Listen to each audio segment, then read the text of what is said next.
I want to wish you all a very happy Thanksgiving today.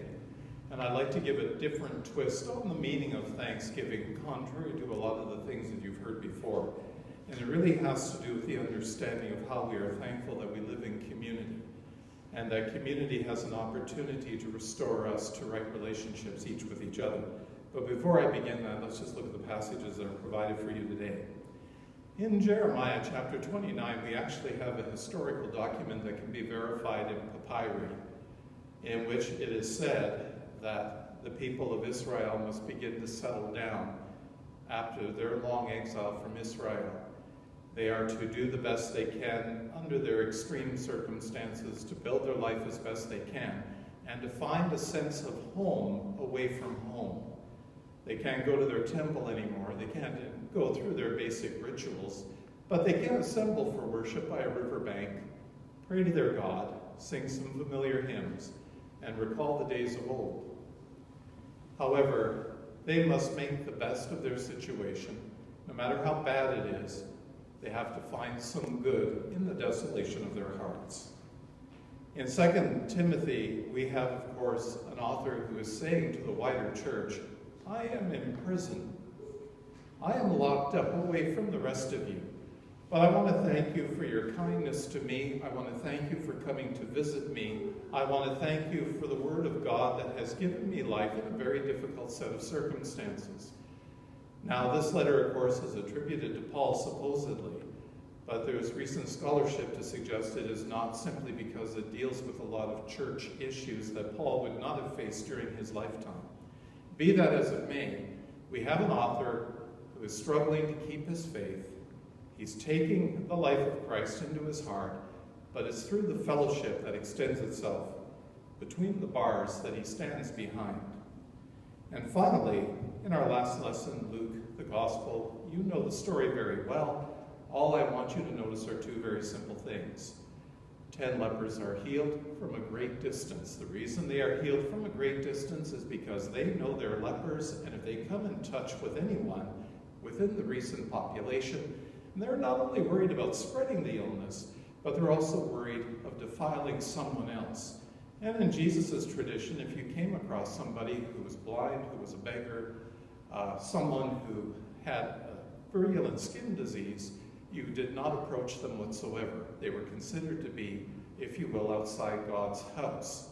But Jesus speaks from a distance, grants them their miracle. They walk away very pleased, and they need to go to the temple to be verified by the holy priest that, in fact, they have been healed. But notice this. One comes back, praising God, and basically worshiping Jesus in a position of homage, on his knees, thanking him for everything. And Jesus asks the quick question, what happened to the 9? Where are they? And then he turns to this brave soul who approached him as a healed man and says, you're all right. Go your way. Make your life, because your faith has saved you. All right, how do we get our sense of thanksgiving in community? And one of the first things you have to understand is this. All of us have difficult moments in our life, and all of us face many challenges. And I don't care what age you are or what stage your life is, all of us get a dark moment to which we feel we cannot escape. And invariably what we will do is we will shrink from the crowd, we will lock the door, we will close the windows, we will feel sorry for ourselves because we don't want anyone to know our dreadful situation. And we will struggle in silence if we happen to meet someone who knows us well. We will try to push them away because, you see, I don't want to involve you in my troubles. Part of community is the acknowledgement of knowing that as bad as your situation is, you are welcome to share it with others. No matter the trials and temptations of this life, no matter how lonely life may be from time to time, there is a community that will accept you.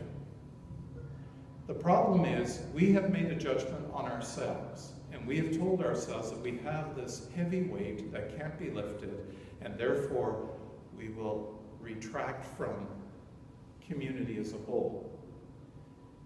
That's not the purpose of our troubles. The purpose of our troubles is to bring us closer, not further apart. The purpose of our troubles is not to be isolated and alone. It's to know that somebody is rooting for us and cheering for us no matter what the circumstances are. And I know that we worry about being judged. That's the biggest thing in church, is that we judge. And who are we to judge a person's circumstances? I can't, you can't, only God can.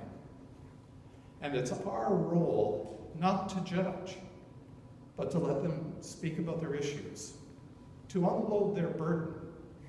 If only we would listen, and we cannot solve their problem, but we go away appreciating, boy, am I glad I don't have those problems that they do. It's amazing how many times when I'm helping people in struggles, and then I come across a problem of my own, I think back about that person, and it may not be similar, but somewhat similar, and I'm able to find my way through because I learned from their life. Their brokenness provided me strength for my brokenness and showed me the way through. Church is not a place to judge. Church is a place to come in our humanity and to say, we need something greater than ourselves, and we need our fellowship. Otherwise, there's no point to our life. So build your home in your desolation. Have your children in your desolation. So Jeremiah says, have fun. Find some reason for your life. Live in the brokenness that you feel, putting one foot in front of the other while taking a deep breath. There may be no immediate solutions. You can't have what you once had. That's past. But there's a future waiting for you, and faith beckons you to get up and walk. Look for your meaning somewhere in the future. Number 2, hold on to the one relationship that matters most. The author of this particular letter is saying it is the faith of Jesus. It's his life and what it did. They gave him strength while in prison. At the same time, those who come to see him, pray with him. Those who come to see him, give words of encouragement. Part of being the Christian faith that we are, and I watch this very closely amongst each other, is that we're very good at talking to each other, but we don't pray for each other. Or if we do, we say, I'll be at home and I'll say my prayers for you. Or you're in my thoughts. That's not good enough. People need to know that we are petitioning on their behalf, because it's the petition and the act of actually saying a quick moment, bowing our heads in their presence, that they feel they're not alone, and that we are reaching out to the same source that brought us healing, so that they can know the same source of healing for themselves. That's Thanksgiving.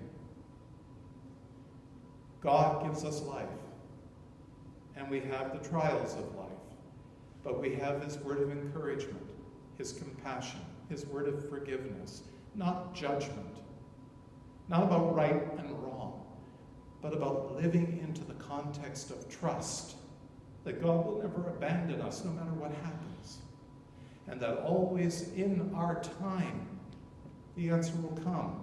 Maybe not today, maybe not tomorrow, not for several months, maybe several years, but there will be a response.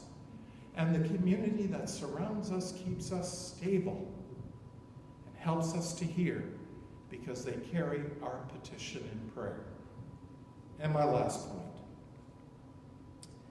Life has many roadblocks to relationships, but there's a commandment that you need to follow, and it's simply this, and Jesus says it well: stand up and go your way.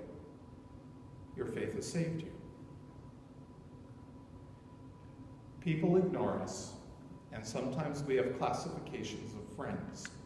We have people that are acquaintances. We have people who we really don't want to befriend because we're worried they'll be at our doorstep the next day. And that's the truth of the matter. And sometimes we isolate ourselves. We erect barriers. But you have to understand something, particularly as a person who is down and out in your luck and you have no hope. Stand up, go your way. Your faith has saved you. Just because you're having a problem, it doesn't mean that you stop living. Just because you're overwhelmed by unfairness, it doesn't give you the right to throw your hands in the air and shrink from your responsibilities. God isn't punishing you. This is no judgment. So stand up. Go your way. Because he has already saved you. He loves you. He cares for you. He wants to shine upon you with all the goodness that life can possibly give you. And when life gives you a curveball, so the old saying goes, when lemons happen, make lemonade. Do the best you can. Build your home. Raise your children. Stop trying to feel that somehow you are ineffectual. Stand up. Go your way, because your future is beckoning you. And the sooner you realize that, the sooner you break from your repetitive problem, and the more you learn about community and the resource by which you derive your strength. For all of us in this room, including me, need the fellow that's there, in the window. For without him, where would we be? Thanks be to God. Amen.